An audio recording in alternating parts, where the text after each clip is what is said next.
बिहार में सियासी हलचल अपने चरम पर है। नीतीश पाला बदलने का ऐलान करने ही वाले हैं।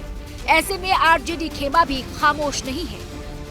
सियासी चाल चलने में माहिर लालू यादव हर कोशिश में जुटे हुए हैं, तो वहीं तेजस्वी ने भी हुंकार भर दी है। ऐलान कर दिया है कि वो आसानी से तख्ता पलट नहीं होने देंगे।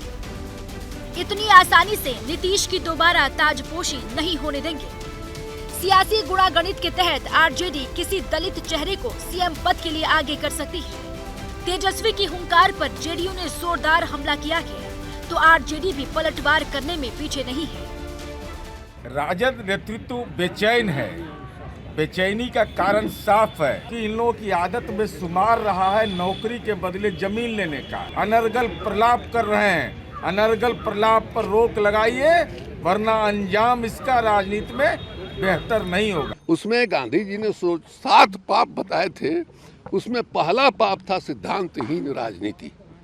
तो जो पहला पाप है गांधी जी के नजरों में, उस पाप के पापी नीतीश जी कैसे बन सकते हैं, ये हमारा समझ में नहीं आ रहा। आखिरी वक्त में सियासी समीकरण बदलने की कोशिश में जुटी आरजेडी संख्या बल जुटाने में जुटी है। पटना में आरजेडी के भीतर भी बैठकों का दौर जारी है। पार्टी भले ही हमलावर है, लेकिन ये रणनीति बनाई गई है कि नीतीश कुमार के इस्तीफे तक पार्टी कोई कदम नहीं उठाएगी।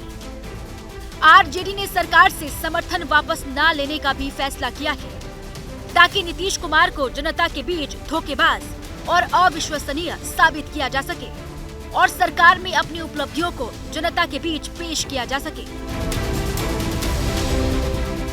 सभी फैसलों के लिए लालू यादव को अधिकृत कर दिया गया है। सभी आरजेडी विधायकों से साइन करवाया गया है कि अंतिम फैसला लालू यादव का ही होगा।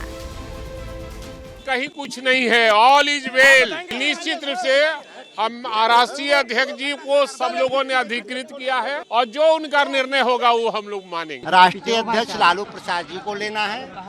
विषय बहुत साफ है कि जो लोकसभा का चुनाव है उसको लेकर के विस्तृत चर्चा हुआ। बाकी निर्णय लालू प्रसाद जी को लेना है।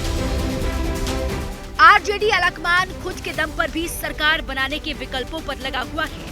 हालांकि संख्या बल थोड़ा कमजोर पड़ रहा है, लेकिन कहा जाता है ना कि सियासत में संभावनाएं हमेशा बनी रहती है।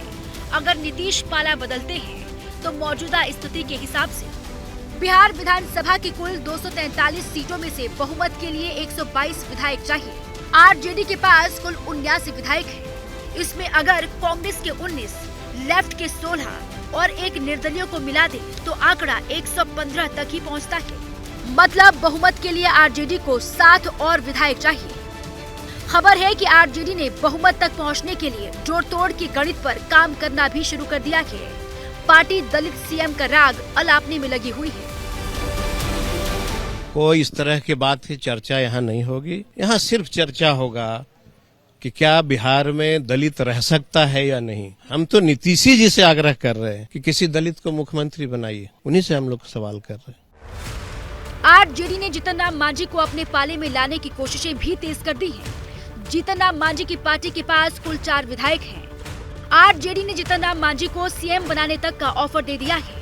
फिलहाल मांझी एनडीए में बने रहने की बात तो कह रहे हैं, लेकिन पार्टी के सुर कुछ बदले से नजर आ रहे हैं। पार्टी जिस तरह से गरीब गुरुओं की बात करती है और गरीब गुरुओं के बीच में काम करती है, वैसी परिस्थिति में हम लोगों को भी लगता है कि हमारी पार्टी को भी कम से कम 2 मंत्री तो चाहिए। हम के पास महज 4 विधायक और उनमें से 2 मंत्री पद की मांग लालू तो पूरा कर सकते हैं, लेकिन शायद एनडीए सरकार में ये पूरा ना हो पाए। लिहाजा जीतन राम मांझी आरजेडी के लिए फिलहाल किंग मेकर की भूमिका में दिखने लगे हैं।